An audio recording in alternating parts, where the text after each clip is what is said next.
Keanehan pertama menghampiriku malam itu ketika aku kembali ke kampung halamanku di Polotsk setelah 3 tahun belajar di Minsk. Segala sesuatu di sekitarku berbau bulan Juli, madu bunga linden, aspal basah, dan aprikot berdebu yang terlalu matang di bawah sinar matahari. Aku berdiri di gerbang rumah pedesaan tua tempat aku menghabiskan masa kecilku, mengenakan gaun musim panas berwarna ungu muda dengan tali tipis yang memperlihatkan bahuku. Sandal ringan tersangkut di kerikil. Rambutku disanggul asal-asalan. Sebuah ransel tersampir di punggungku, dan sedikit getaran memenuhi hatiku. Seolah-olah aku tidak pulang ke rumah tetapi ke tempat yang asing. Paman Yura telah menikah lagi, dan pernikahan barunya membawa ke rumah bukan hanya seorang wanita dengan tawa yang keras tetapi juga putranya, Maxim. Dia 3 tahun lebih tua dariku, tinggi, dengan wajah cemberut dan tangan yang sepertinya cocok untuk mekanik dan anggur ceri. Kami hanya pernah bertemu sekali, di sebuah pesta pernikahan yang canggung, dan aku tidak mengingatnya. Namun kini, saat ia melangkah keluar ke beranda, kaos abu-abunya menempel di tubuhnya karena bekerja di garasi, janggutnya tipis dan kepalanya basah karena hujan. Sesuatu di dalam diriku tersadar. "Hai, Lera," katanya sambil mengangkat alis. Suaranya rendah dan lembut, seperti akhir sebuah lagu di piringan hitam. Aku mengangguk, tidak tahu harus melihat kemana. "Halo, kau banyak berubah." "Kau juga," jawabku, "tapi aku penasaran di mana kau saat aku masih kecil." Aku mematikan lampu di malam hari. Itu jarang terjadi, tapi masih terjadi di daerah itu. Rumah itu berbau rumput yang baru dipotong, kayu tua, dan selai ceri putih. Yang lain pergi ke tetangga untuk menonton TV, dan kami ditinggal sendirian, seolah-olah secara kebetulan. Tapi aku merasa tidak ada yang kebetulan tentang itu. Dia duduk di kursi berlengan, membuka kancing atas kemejanya, satu kaki di atas kaki lainnya, dan menatapku terlalu lama. Aku berdiri di dekat jendela, berpura-pura melihat bintang-bintang, tetapi dalam pantulan kaca aku menangkap tatapannya. "Apakah kau tidak kedinginan?" tanyanya. "Tidak, tapi bisakah kau membawakan selimut?" Dia berdiri, berjalan melewatiku, terlalu dekat, meninggalkan aroma sabun dan sesuatu yang hangat, hampir seperti binatang. Selimut itu sudah tua, bermotif rusa dan berbau seperti peti berisi kenangan nenek. Dia melemparkannya ke bahuku, memegang tangannya sedikit lebih lama dari penting. Aku merasakan aliran listrik mengalir di antara tulang belikatku. Kami duduk di sofa dalam keheningan. Ruangan itu gelap, hanya bulan yang melayang di lantai. Lalu dia meletakkan tangannya di sampingku, tidak menyentuhku, tetapi sangat dekat. Aku mendengar napasnya. Dan tiba-tiba bulu kuduku merinding dari lutut hingga leherku. "Di sini selalu sunyi," katanya. "Tidak, tapi sekarang memang sunyi." Keheningan itu semakin pekat seperti susu kental manis dalam gelas. Kental, lengket. Max berbalik tajam menghadapku. "Kupikir kau akan berbeda, membosankan. Terlalu pintar untuk tempat seperti ini." "Dan kau?" Aku menunggunya melanjutkan, tetapi dia tidak menyelesaikan kalimatnya. Dia hanya menyentuh tanganku dengan ujung jarinya, seolah memeriksa apakah ujung jarinya belum hilang. Dan aku tidak menarik tangannya. Rasanya seperti menyentuh rahasia yang semua orang tahu, tetapi tidak ada yang berbicara. Aku mengenakan cincin perak tipis peninggalan nenekku. Dia mengusapnya dengan jarinya. "Ini jimat. Mungkin. Atau mungkin. Kunci." Dia mengangkat alisnya. "Untuk apa?" Aku menunduk. Aku belum tahu. Kami berdua tahu bahwa di rumah ini, dinding-dindingnya menyimpan lebih dari sekadar resep keluarga. Dan ketika dia perlahan, hampir seperti gerakan lambat, mencondongkan tubuh lebih dekat, bukan untuk mencium, tetapi hanya untuk menghirup aroma tubuhku, aku menyadari bahwa malam akan terasa panjang. Bukan karena aku tidak bisa tidur, tetapi karena sesuatu sedang terbangun di dalam diriku. Dan sesuatu ini tidak ada hubungannya dengan kekerabatan, moral, atau didikan. Ini adalah diriku yang sebenarnya. Keesokan paginya, Polotsk menyambut kami dengan udara sejuk dan asap dari dedaunan yang terbakar. Matahari belum mengintip dari selokan, tetapi udara sudah berbau asap kompor dan tanah lembab. Aku berjalan tanpa alas kaki ke beranda kayu dengan kaos hitam yang dimasukkan ke dalam celana pendek kaki. Rumput menggelitik kakiku, dan aku merasa menjadi bagian dari sesuatu yang telah lama terlupakan, hampir ditinggalkan. Seolah-olah aku telah sadar setelah lama absen. Maxim ada di gudang. Peralatan berdentang, baunya bensin. Aku mendengarnya mengumpat. Aku mendekat. Dia berdiri mengenakan kaos yang sepertinya sudah dipakainya selama bertahun-tahun. Hari itu, kain tebal itu membentang di punggungnya. Otot-otot di bawahnya bergerak. Tangannya berlumuran oli mesin, setetes keringat di dahinya. Dia membungkuk di bawah kap mesin Moskvich tua, dan aku pikir aku bisa mengamati ini selamanya. Bawakan air, tanyaku. Dia muncul dari balik kap mesin seolah tidak terkejut. Bawakan saja air yang tidak dingin, tenggorokanku sakit. Aku memperhatikan bagaimana dia menatapku dengan cepat, tetapi dengan tekanan. Itu bukan cara memandang keluarga. Itu cara memandang sesuatu yang berpotensi berbahaya dan menarik pada saat yang sama. Di dapur, aku mencari cangkir untuk waktu yang lama, hanya untuk memberi diriku waktu tambahan 10 detik untuk memikirkan apa yang sedang terjadi. Tetapi tidak ada jawaban.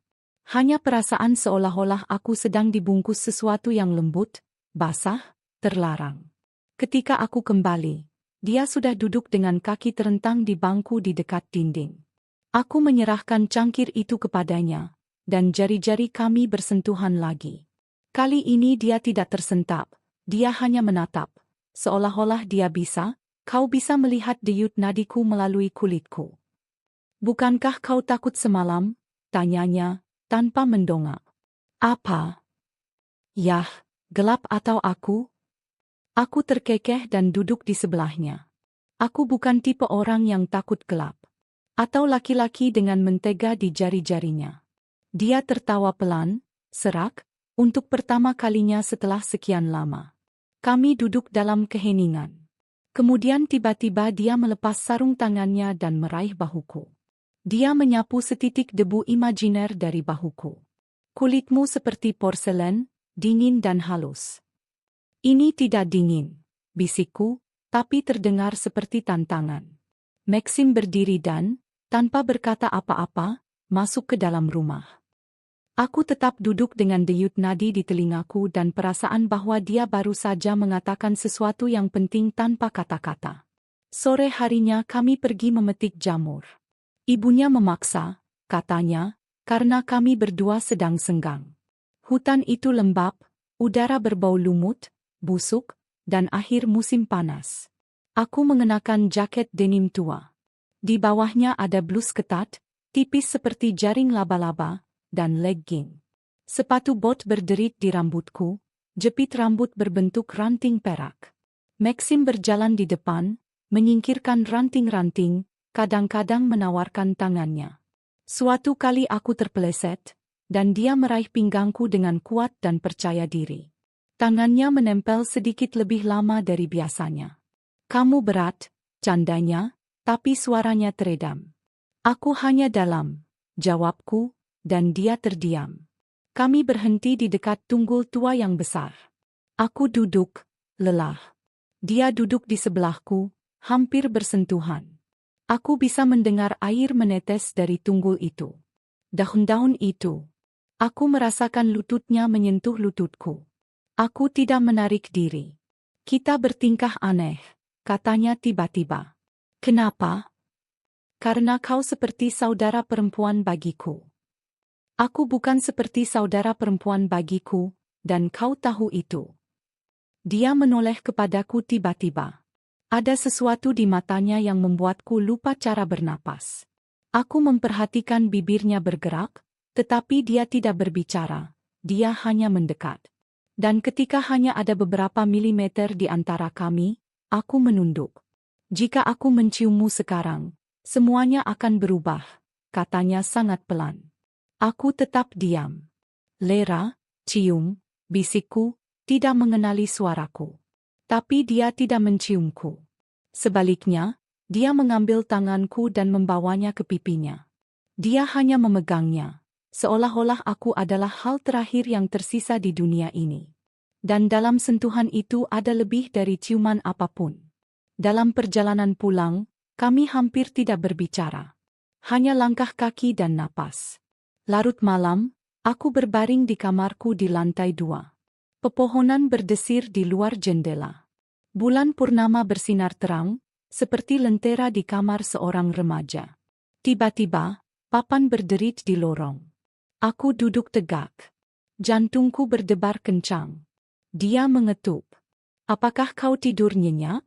Aku mendekat dan membuka pintu. Dia berdiri tanpa alas kaki mengenakan kaos hitam. Rambutnya acak-acakan. Aku tidak bisa tidur. Aku juga. Ayo ke loteng. Kami naik. Di sana ada kasur tua, kotak-kotak, dan album foto yang terlupakan. Kami duduk, diselimuti satu selimut. Maxim membuka sebotol limun. Kami memandang lampu yang berdebu, mendengarkan suara perangkap tikus yang berbunyi di suatu tempat di bawah. Terkadang aku merasa kita hidup di dalam film, katanya. Dan genre apa itu? Romansa terlarang 16. Aku tertawa. Hanya saja tanpa akhir cerita. Dia menatapku. Akhir cerita itu terlalu dibesar-besarkan. Pada hari ketiga, segala sesuatu di rumah mulai terasa sempit. Dinding, lorong, bahkan pakaianku sendiri. Seolah dunia menjadi lebih kecil, dan perasaan menjadi lebih besar. Aku bangun pagi-pagi dengan setelan olahraga abu-abu yang terbuat dari bahan lembut, hampir seperti sutra. Di bawahnya, celana dalam tipis berwarna cappuccino. Aku merasa telanjang, meskipun aku berpakaian lengkap. Lipstik di bibirku kusut, dan aku tidak repot-repot mengikat rambutku, membiarkannya jatuh di bahuku seperti air terjun. Maxim tidak ada di rumah. Aku merasakan kekecewaan yang aneh pada diriku sendiri, di pagi hari, karena aromanya tidak tercium di beranda. Ada catatan di atas meja. Pergi untuk mengambil beberapa detail. Aku akan kembali di malam hari. Jangan bosan, tikus. Tikus. Dia tidak pernah memanggilku dengan sebutan sayang. Aku duduk di bangku dan menatap taman, tempat sinar matahari memancarkan bayangan dari pagar kayu. Segala sesuatu di dalam diriku terasa gatal karena antisipasi atau kecemasan. Aku entahlah. Setelah makan siang, ibunya, Bibi Galia, datang. Aku membantunya di dapur, memotong kentang, sementara dia bercerita tentang masa mudanya. Dia tertawa terbahak-bahak, tetapi aku merasakan tatapannya terkadang menempel di wajahku sedikit lebih lama dari biasanya. Seolah-olah dia memperhatikan sesuatu atau menebak. Max dulu berbeda, katanya tiba-tiba ketika kami ditinggal sendirian di beranda. Pendiam, tajam, seperti paku berkarat. Tapi bersamamu, sepertinya dia tersenyum berbeda. Aku tetap diam karena aku tidak tahu bagaimana harus bereaksi. Atau mungkin karena aku sendiri menyadarinya. Senyumnya, itu bukan untuk semua orang, hanya untukku. Dia kembali di malam hari, penuh debu, dengan noda di kaosnya, mengenakan sepatu bot yang mungkin belum dilepasnya sepanjang hari. Tapi matanya bersinar, dan ketika dia melihatku di ayunan, dia hanya datang diam-diam dan duduk di sebelahku. Terlalu dekat. Aku bisa mencium bau bahan bakar diesel dan mint dari permen karetnya. Jantungku mulai berdetak lebih cepat ketika dia mengulurkan tangan dan meluruskan sehelai rambut yang menempel di dahiku. Kamu bau seperti matahari, katanya, dan kamu menyukai garasi itu. Tapi setidaknya itu bisa diandalkan. Kami berdua tertawa, tetapi ada ketegangan dalam tawa itu, seperti seutas tali. Satu kata yang salah, dan itu akan putus. Aku menggenggam tangannya dengan sederhana, seperti yang dilakukan teman, tetapi memegangnya sedikit lebih lama. Jari-jariku menyentuh garis pergelangan tangannya. Dia tidak menarik tangannya, hanya menatap. Apakah kau berbahaya, Lera, karena kau memikirkan aku di malam hari? Dia tidak menjawab, dia hanya berkata pelan. Karena bersamamu aku lupa siapa diriku sebenarnya. Kemudian, ketika rumah sudah sepi, kami berpapasan di lorong. Aku berjalan ke kamar mandi, tanpa alas kaki, mengenakan kaos panjang, hampir seperti gaun. Rambutku basah di bahuku. Dia keluar dari kamarnya dengan sebuah buku di tangannya, tetapi membeku ketika melihatku. Aku berhenti selangkah darinya. Cahaya dari lampu tidur hanya menerangi setengah wajahku. Apakah kau punya fetis, Max? Tanyaku pelan, seolah pada diriku sendiri. Dia mengerutkan kening, lalu terkekeh. Apakah kau ingin tahu? Mungkin.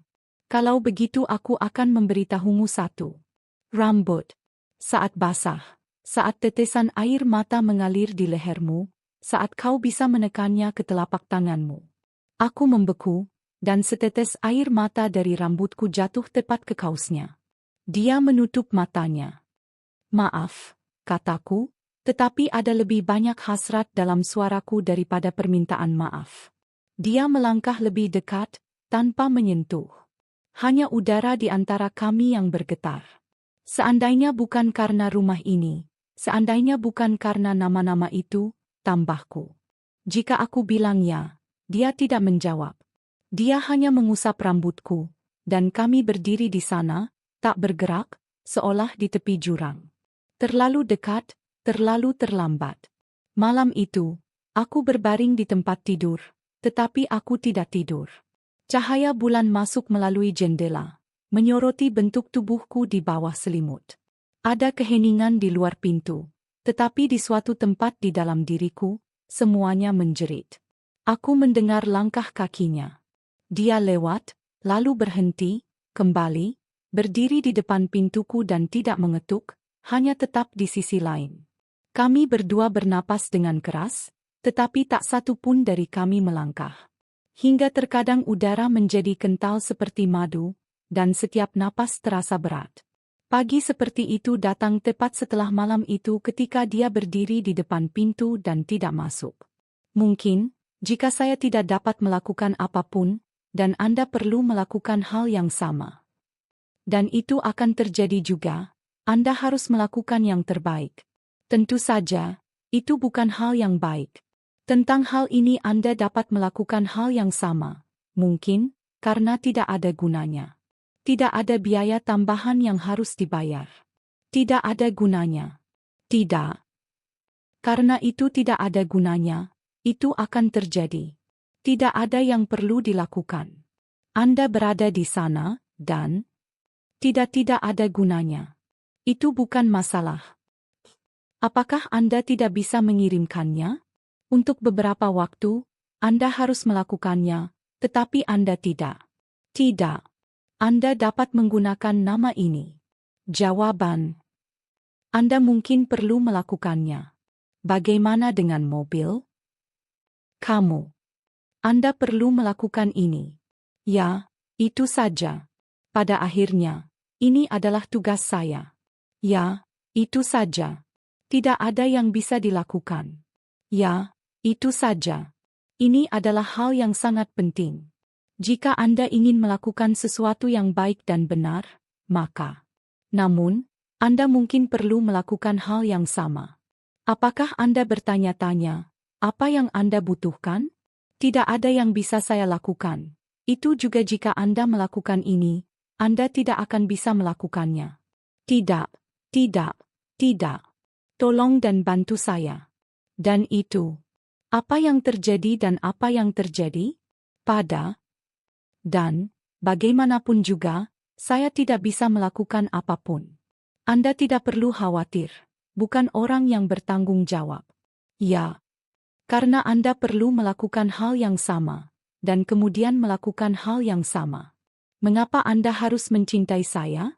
Misalnya, jika Anda ingin mengambil kartu tersebut. Tentang cara-cara umum yang harus dilakukan oleh perusahaan-perusahaan yang membutuhkan, dan banyak lagi. Dan itu tidak mungkin. Ada banyak hal yang harus dilakukan. Anda dapat melakukan hal-hal yang tidak perlu dan tidak dapat dilakukan. Begitulah, dan tentu saja, ada banyak hal yang perlu Anda lakukan atau lakukan sendiri. Tidak. Untuk alasan lain, Anda harus melakukannya. Bisakah itu terjadi? Kamu. Tidak ada biaya tambahan. Bagus. Tidak ada cara lain untuk melakukannya. Saya tidak punya waktu untuk melakukan apapun, tetapi saya akan melakukannya. Dan itu bukan masalah besar. Tentu saja, Anda perlu melakukan sesuatu dan melakukan hal yang sama. Anda tidak perlu khawatir. Tidak ada gunanya. Ada banyak hal yang bisa saya lakukan. Terima kasih. Kamu? Bagus. Ini adalah hal yang baik, benar, dan menyenangkan. Bagaimana dengan itu? Ada satu hal lagi itu. Jika itu terjadi, itu akan menjadi lebih buruk. Saya tidak membutuhkannya. Ada banyak hal yang tidak bisa dilakukan, dan Anda tidak perlu khawatir. Tidak ya, itu saja. Anda tidak perlu. Tidak ada yang lain. Dia saya sibuk, dan sibuk. Ini adalah hal yang baik. Itu benar. Karena itu, tidak ada yang bisa dilakukan. Tidak. Ada banyak hal yang harus dilakukan. Karena Anda tidak bisa melakukan apa-apa. Anda perlu melakukannya.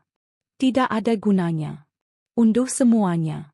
Tentu saja, ini adalah hal yang sangat penting. Itu benar.